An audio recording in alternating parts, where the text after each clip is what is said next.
Listen, y'all, I just want to make sure that everybody understands that it is okay. It is okay if you did not get it right the first time. It is okay if you've had an experience and you did not get it right the first time. It is okay. See, in this thing called life, society has made it seem like not working or not winning, that F word that some of us like to say, that failure, means that we can't ever do anything right. Again, just because you had to take the test, that doesn't mean you won't ever do anything right, honey. Okay? It just means that what it is that you're doing right now in this season is not working for you. That's all that means. It just means that the people that you are surrounding yourself with in this season, it's not working for you. That thing that you keep holding on to in this season in your life, that doesn't give you goosebumps of happiness, that don't make the hair on the back of your neck stand up just because it's going on in your life. The thing that makes you feel so sad and depressed and makes you want to drink and drug and cry. Yeah, that thing right there. Listen, let me tell y'all one good thing, okay? Like I always say about our Father God, that I love so much, y'all, that I love so much, is that when you have breath still in your body and you have something that you have not completed yet, you have something that you have not passed that test on yet, you have the ability to try it again, hunty. You have the ability to try it again another way. But how many of us are willing to do that? How many of us are willing to do it another way? How many of us want to keep going down that same road thinking it's going to get us somewhere? Thinking it's going to get us on a higher plane? How many of us have repeated the same test over and over again, and before you know it, it's been years and you still stuck in that same mess? Listen, y'all. It is no better time than now to say, you know what? I know where this unhappiness is coming from. I know where this depression is rooted from. I know what's going on in my life. I know I need to get counseling. I know I've been pondering on that thing and it's been literally eating me alive because I can't let it go. Because I can't let it go. And I know I've heard that little small voice say, let it go. Move on. Do it this way instead.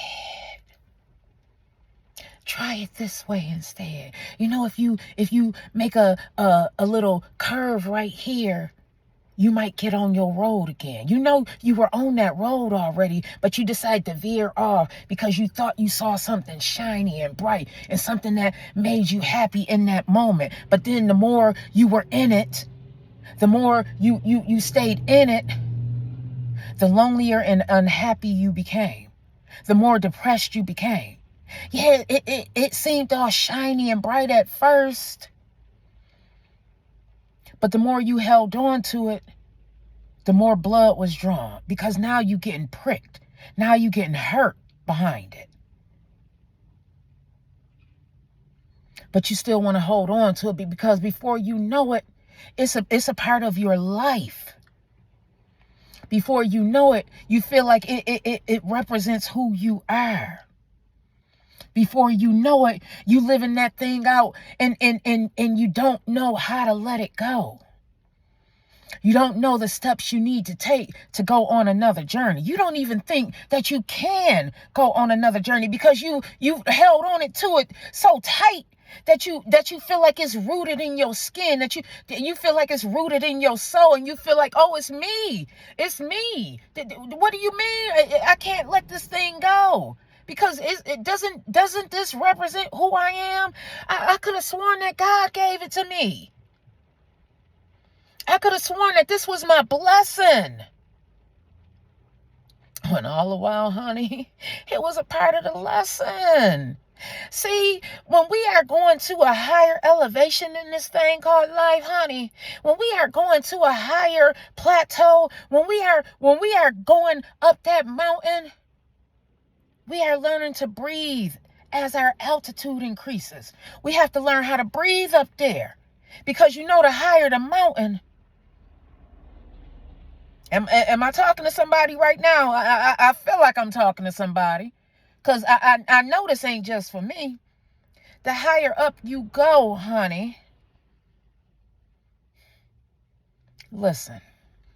Those lessons, y'all, when you begin to change the narrative of the situation, when you begin to change the outlook of the situation, when you begin to look at that thing under a microscope and see it for what it really is, it's really a blessing in disguise, y'all. It's really a blessing in disguise, because without that experience, without that lesson, how would you know what to do in your next season?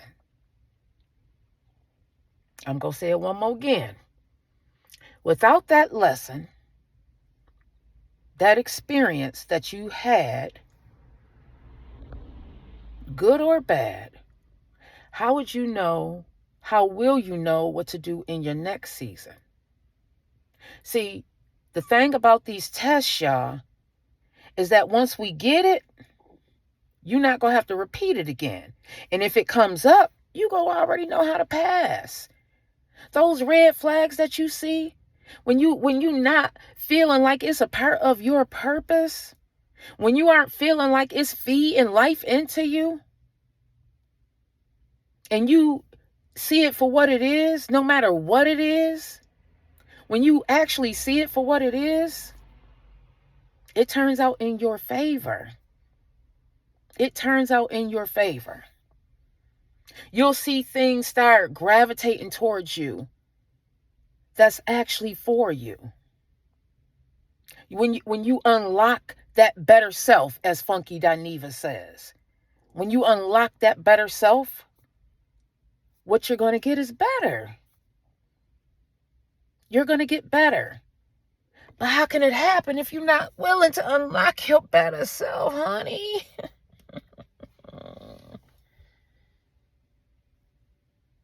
You really got to be willing in this thing called life. Listen, how I'm going to know how to lay these sides down if I don't keep trying? And I got to try it a different way, or pay somebody to do it for me, because one thing too, we ain't good at everything. Some things just ain't for you. You got to know that too. You got to have some discernment in your life. Some things just not for you. You have to confront yourself and overstand what your strengths and opportunities for development are. And just because you development don't mean you're going to be the best at it. It just means that you can wade a little bit in that thing, but that don't mean you are going to be the best. Know your strengths and weaknesses, or opportunities for improvement, as I like to say. God grant me the serenity to, the wisdom to, the knowledge to. Help me now. Help me finish this up, y'all. I got it in my bathroom for a reason, because sometimes I have to have a come to Jesus moment with myself and say, you know what? That thing right there is not in my control. But what is in my control is all of this. And how I react is what matters. If you fail that test and you go and hide and then don't come back out, and the only thing you do is lay in your bed all day or sit on your couch all day, or you go to work that 9 to 5, and that's all you do with your life, and you're not even putting your best foot forward in that 9 to 5, whose problem is that? And you're wondering why things ain't changing for you. You wonder why your life still looks like it did 5 years ago. Listen, y'all, I know sometimes I be stepping on people's toes because I be stepping on my own toes. Sometimes we need that. We need to hear that crunch. If I ain't talking to you, share this with somebody. I may be talking to them. All right? I love y'all. I love y'all. Long life, okay?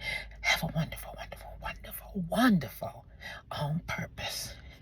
One thing I want to say before I leave. How many times you gonna take that test, honey? I'm just saying. Man, I can't come down, it's only up from here. I can't shake this high off, yeah, I know it's real. When I'm seeing two people tell me what's the deal. Man, I'm feeling like David when I do my dance. I'm fading in the spirit, my vision kinda blurry. I'm feeling kinda woozy, I'm fading in the spirit, my vision kinda blurry. I'm feeling kinda woozy. Thank you for watching. Subscribe now.